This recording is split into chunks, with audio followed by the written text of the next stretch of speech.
The mind sits in between the world and you.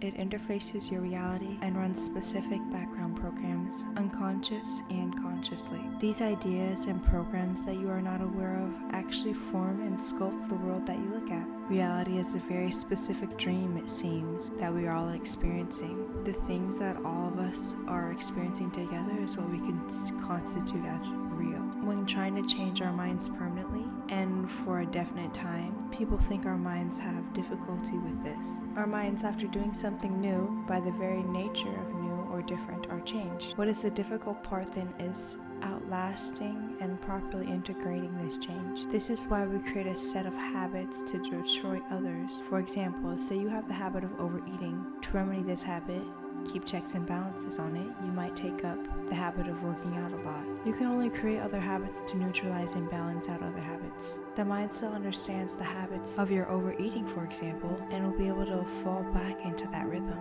This is why changing the self-image we have about ourselves is vital. When dealing with the self-image, it is important to know that our subconscious, the part of our minds that does things without us thinking about it, and that translates our conscious expressions of ourselves from the emotions and images we feed and resonate ourselves with. The subconscious mind is visual and emotion-based, and if when we are out in the world and come across what we like or dislike, our subconscious picks up on this and guides the body to do actions that correlate with that specific feeling of like or dislike. And that is why when you like or dislike something, the general emotions of happiness, pleasantness, or pain and fear pop up.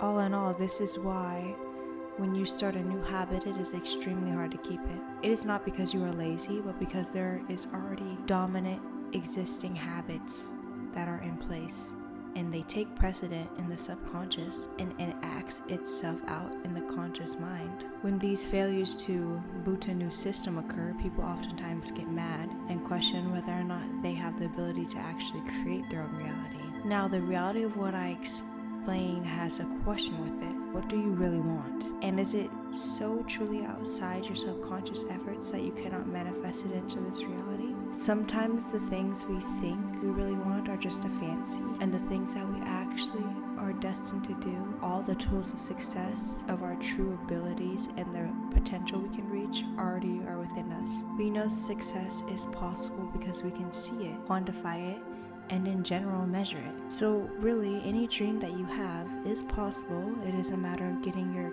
conscious and subconscious habits in line to create this manifestation. If you really want to change your internal programs, you have to start in the subconscious.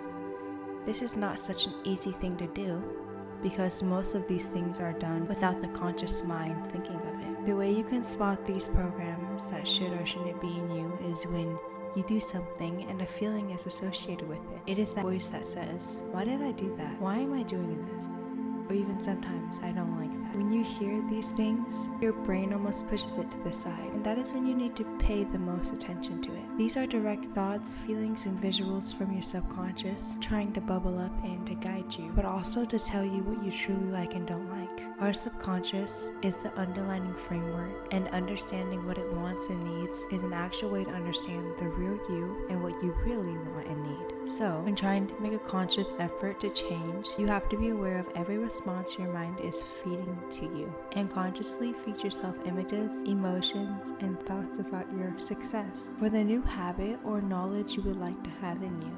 Since the subconscious mind is one that speaks in habits, you have to feed it new habits that reflect the reality of what you want. If you're not in the reality you want to be in, it is because the conscious efforts and the subconscious efforts are not aligned, meaning what you consciously want is not yet in the subconscious. The subconscious stores so much data within it. So to actually change and reboot your mind, you are going to have to fill the subconscious with the goals that you want. You can do this in a plethora of different ways. Visualizing, writing, planning, physical action towards, and consistently pertaining to your goal is all that's really needed to make a lasting new connection to the subconscious. It's simply about doing it. You have to presently form how you think and feel about something to get the subconscious on the same page as you. So let's organize this a bit. The first thing that needs to be done on your part is that you need to flesh out your goal. This can be a grand goal or a small and simple one. Either works for this process. Understand what you truly want, so when you tell your subconscious, it can fully understand it as well. Knowing what you really want also helps you to efficiently maneuver any roadblocks that might come up. The second thing is to ask yourself if the self-image you have reflects this goal. If the answer is no, then ask yourself, what do I need to change about myself to work in tandem with this goal? Take these answers and write them down so you don't forget.